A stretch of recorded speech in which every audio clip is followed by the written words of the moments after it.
आओ बच्चों तुम्हें दिखाएं झांकी हिंदुस्तान की। इस मिट्टी से तिलक करो, ये धरती है त्योहारों की शान की। वंदे मातरम, वंदे मातरम। नमस्ते, मैं याचना जैन आज आप सबसे एक बहुत ही प्यारे से मीठे से त्योहार के बारे में बात करने आई हूँ, जो कि है रक्षाबंधन। भाई बहन के प्रेम का प्रतीक, रक्षा का एक अनोखा उदाहरण रक्षाबंधन।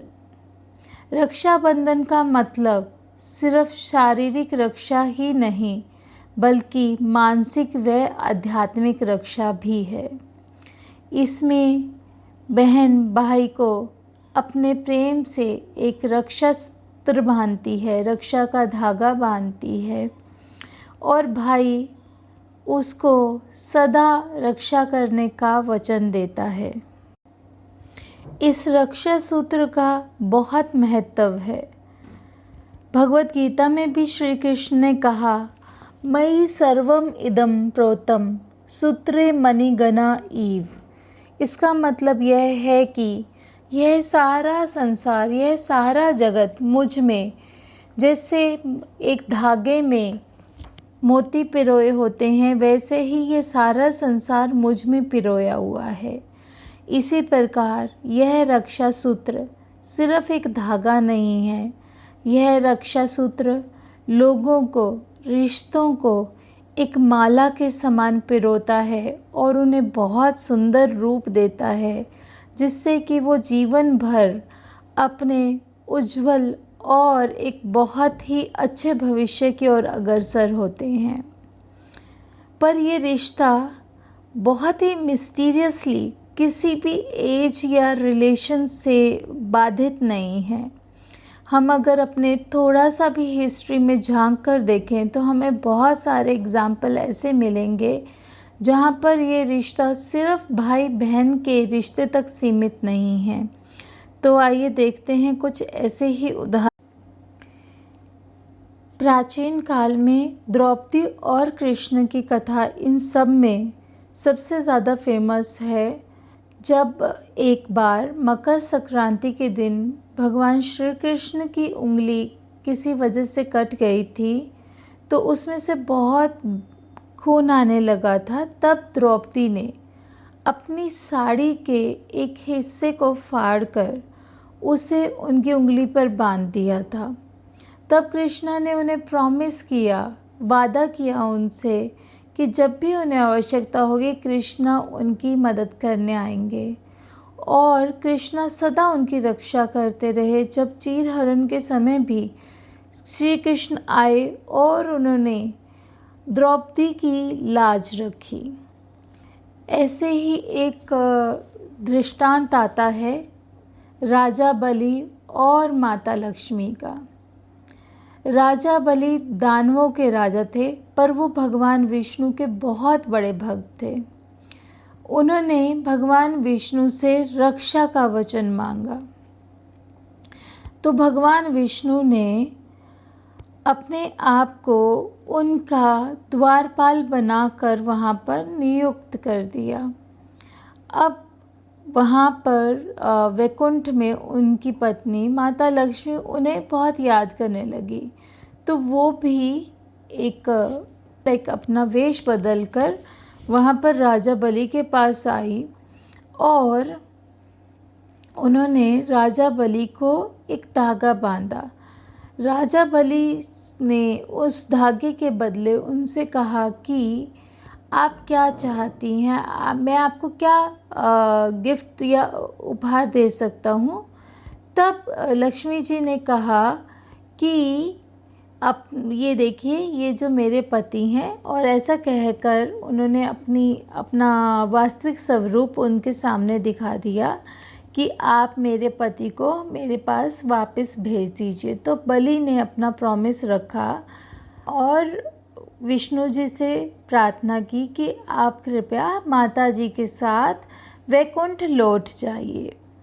भगवान विष्णु ने वैसा ही किया, बट वो बाली से बहुत प्रेम करते थे और उन्होंने बाली को वादा किया कि वो हर साल 4 महीने बाली के साथ ही बिताया करेंगे।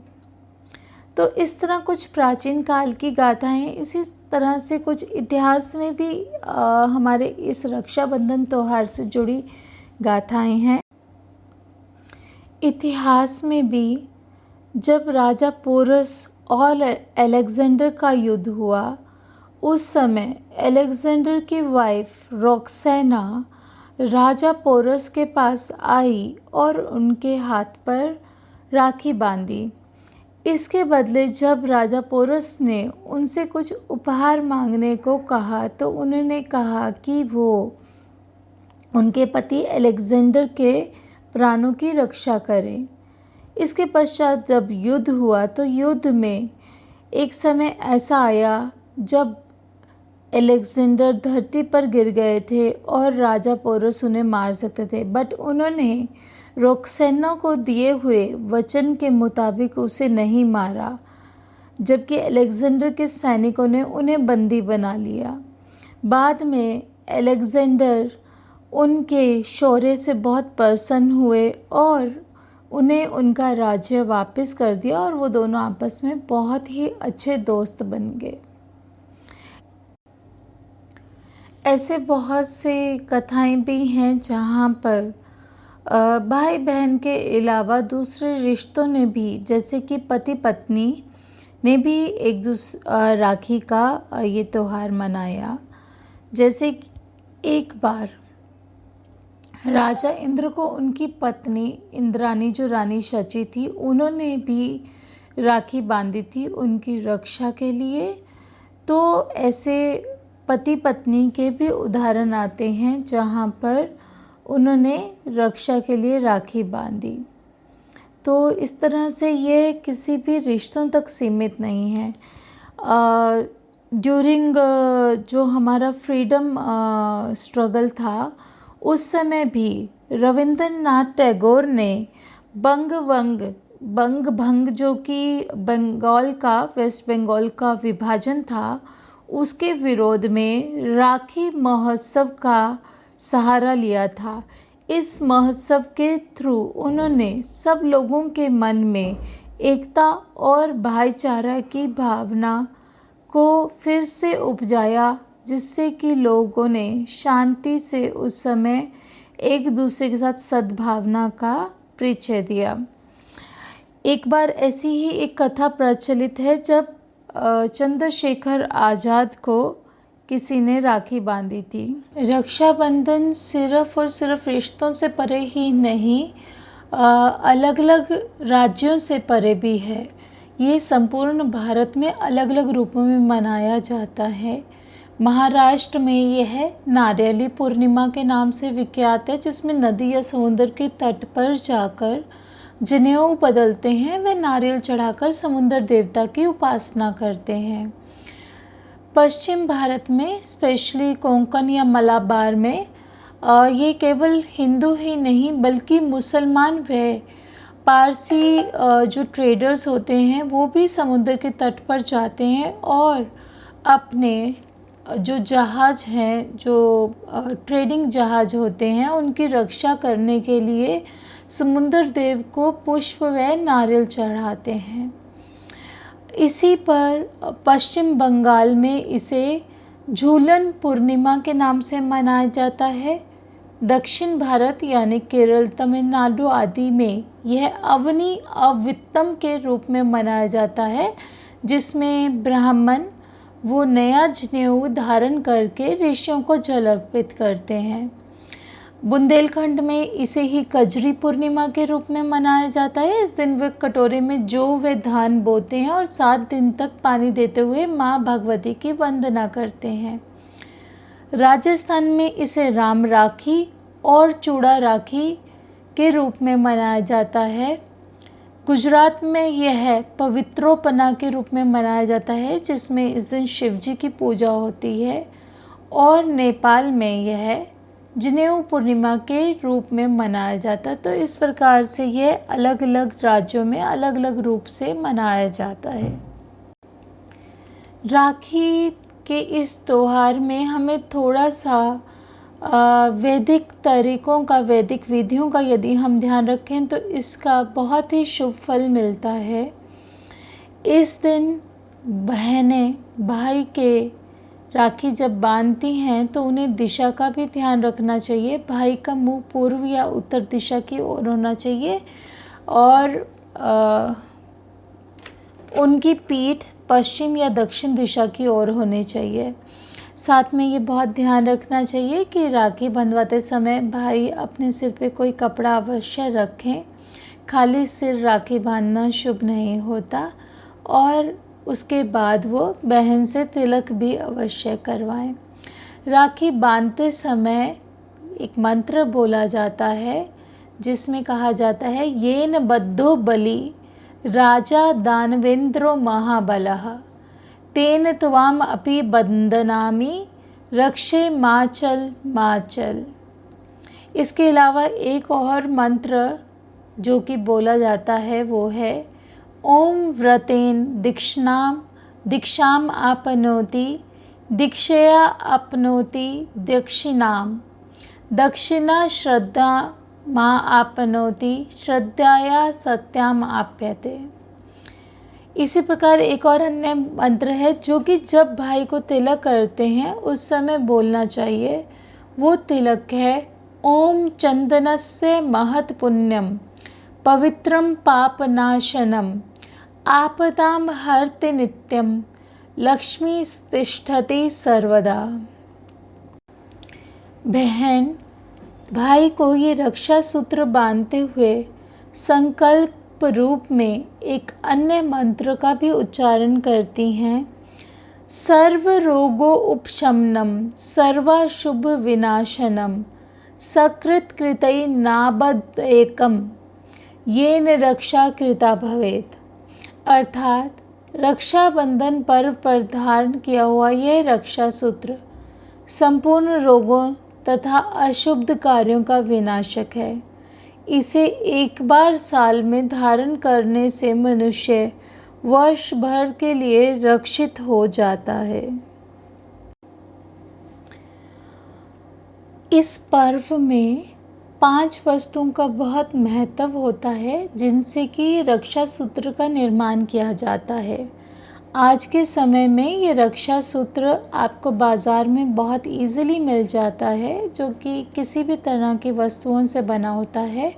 पर वैदिक विधि के अनुसार यदि हम चलें तो उसमें दुर्वा यानी कि एक घास होती है अलग तरह की, अक्षत यानी कि चावल, केसर, चंदन और सफ़ेद सरसों के दाने शामिल हैं। इन 5 वस्तुओं को रेशमी कपड़े में बांधते हैं, उसकी एक पोटली जैसा बनाकर उसको ऊपर से सिलाई कर देते हैं, फिर उसे कलावे यानी कि मौली में पिरोते हैं और इस तरह से हमारी वैदिक राखी तैयार हो जाती है। यदि हम थोड़ा सा विस्तार में देखें तो ये 5 वस्तुएं जो हैं उनका महत्व क्या है, एक बार हम लोग अगर इसे समझें तो ये हमारे लिए बहुत ही हमारे लॉजिकल माइंड को ये चीज़ें अपनाने में हेल्प करेगा। इसमें से जो दुर्वा है एक घास होती है जिसका कि बीज एक बार बो देने से वो बहुत तेज़ी से फैलती है और हज़ारों की संख्या में उग जाती है। उसी प्रकार रक्षाबंधन पर भी कामना की जाती है कि भाई का वंश और उसमें सद्गुणों का विकास तेज़ी से हो, सदाचार, मन की पवित्रता तीव्रता से बढ़ती जाए। और दुर्वा भगवान श्री गणेश जी को भी बहुत ही प्रिय है। इसका मतलब ये है कि जिसे भी हम राखी बांध रहे हैं उसके जीवन में सभी विघ्नों का नाश हो। इसके बाद आते हैं अक्षत यानी कि चावल। चावल का अक्षत का मतलब है कि हमारी एक दूसरे के प्रति श्रद्धा कभी भी अक्षत विक्षत ना हो और सदा बनी रहे। अक्षत होता है जो कभी भी नष्ट नहीं होती है। अक्षत लगाते हैं जब भाई के भी मस्तक पर, तब भी हम लोग ऐसी कामना करनी चाहिए कि मेरे भाई का मन अक्षय ज्ञान में, अक्षय शांति में, अक्षय आनंद में प्रवेश पाए और उसे हर काम में सफलता मिले। ऐसे हम लोग अपने भाई के लिए अक्षय यानी कि कभी ना नष्ट होने वाले आशीर्वादों की, ब्लेसिंग्स की कामना करते हैं। इसके बाद आता है केसर। केसर थोड़ा तेज प्रकृति का होता है, अर्थात बहुत ही प्रकाशवान होता है। जिसे हम राखी बांध रहे हैं वह तेजस्वी हो, इसी तरह की कामना की जाती है केसर से। उनके जीवन में आध्यात्मिकता का तेज, भक्ति का तेज कभी कम नहीं हो। फिर आता है चंदन। चंदन की प्रकृति होती है शीतल और यह सुगंध देता है। इससे हम यह कामना करते हैं कि भाई के जीवन में या जिनकी भी हम रक्षा चाहते हैं उनके जीवन में शीतलता बनी रहे, कभी मानसिक तनाव नहीं हो, साथ ही उनके जीवन में परोपकार, सदाचार व संयम की सुगंध फैलती रहे। तब उसके बाद हम लोग इसमें मिलाते हैं सरसों के दाने। सरसों की प्रकृति थोड़ी तीक्ष्ण होती है। इससे ये संकेत मिलता है कि समाज के दुर्गुणों को, कंटकों को, सभी को समाप्त करने के लिए, जितनी भी नेगेटिव टेंडेंसीज हैं उन सभी को समाप्त करने के लिए हम तीक्ष्ण बने। सरसों के दाने भाई के नज़र उतारने और बुरी नज़र से बचाने के लिए भी प्रयोग में लाए जाते हैं। इस प्रकार इन 5 वस्तुओं से बनी हुई राखी को आप तैयार करके सर्वप्रथम भगवान के चित्र पर अर्पित करते हैं, उनके सामने रखते हैं। फिर बहनें अपने भाई को, माता अपने बच्चों को, दादी अपने पोतों को ऐसे शुभ संकल्प करके कि इनके जीवन में सब कुछ बहुत ही धन धान्य, समृद्धि, संपन्नता से भरा रहे, ये सदा आयुष्य रहे, इनके जीवन में सदा ही अच्छी हेल्थ रहे, ऐसे शुभ संकल्प करके ये राखी बांधते हैं। तो ऐसे इस प्रकार जब वैदिक विधि से वैदिक राखी बांधी जाती है तो उससे भाई या जिनकी भी राखी बांधी गई है वो हमेशा जीवन भर प्रसन्न रहते हैं। रक्षा सूत्र बांधते समय मिठाई में गुड़ आदि से मुंह मीठा कराया जाता है ताकि जीवन में मधुरता व मिठास बनी रहे। राखी बांधते समय जो आप थाली तैयार करते हैं उसमें पूजा का दीपक भी बहुत ही आवश्यक है। वो इस प्रेम के प्रकाश का व रक्षा को सदा उज्जवल बनाए रखता है, सदा उसकी लौ को जगाए रखता है। देखिए कभी थाली में जो दीपक रखा है वो दोनों ही भाई बहन के चेहरे पर कैसा नूर लेकर आता है, कैसा प्रकाश लेकर आता है। अब हम इसके बाद देखते हैं एक बहुत ही इस साल का सोचने वाला विषय। इस साल रक्षाबंधन जो ये त्यौहार है वो 11 अगस्त व 12 अगस्त दोनों दिन की दुविधाओं के बीच में अटका हुआ है।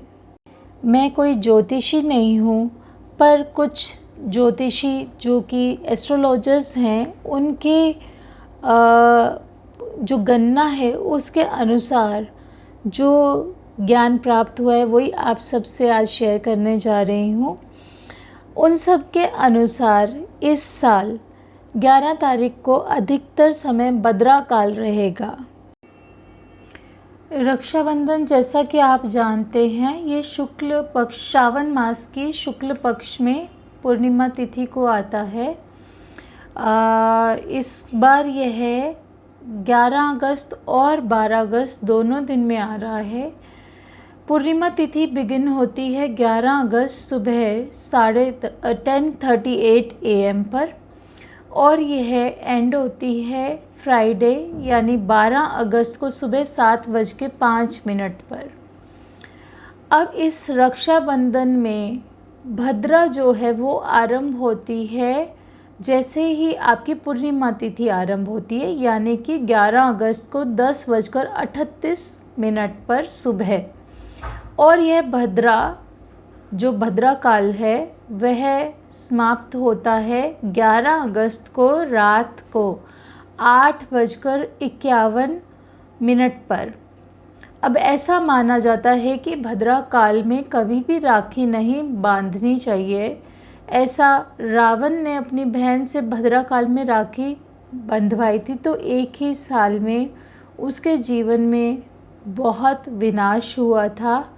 इसीलिए लोग भद्रा काल में राखी नहीं बांधते और ऐसा उचित भी नहीं है।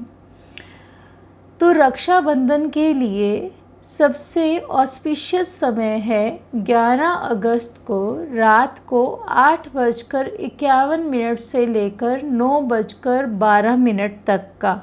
12 अगस्त को भी सुबह जो लोग करना चाहते हैं वो 7:05 तक राखी बांध सकते हैं।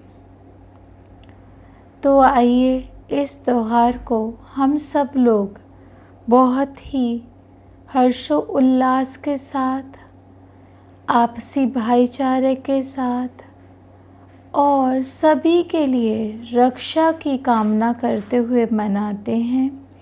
सब तरफ ऐसी पॉजिटिव वाइब्रेशंस और ऐसी पॉजिटिव एफर्मेशंस रखते हैं जिससे कि सभी का कल्याण हो, सभी की भलाई हो और सभी के जीवन में सुख, समृद्धि, अच्छी हेल्थ व गुणों का वास हो। इसी कामना के साथ आप सभी को प्रेम भरा नमस्कार। धन्यवाद।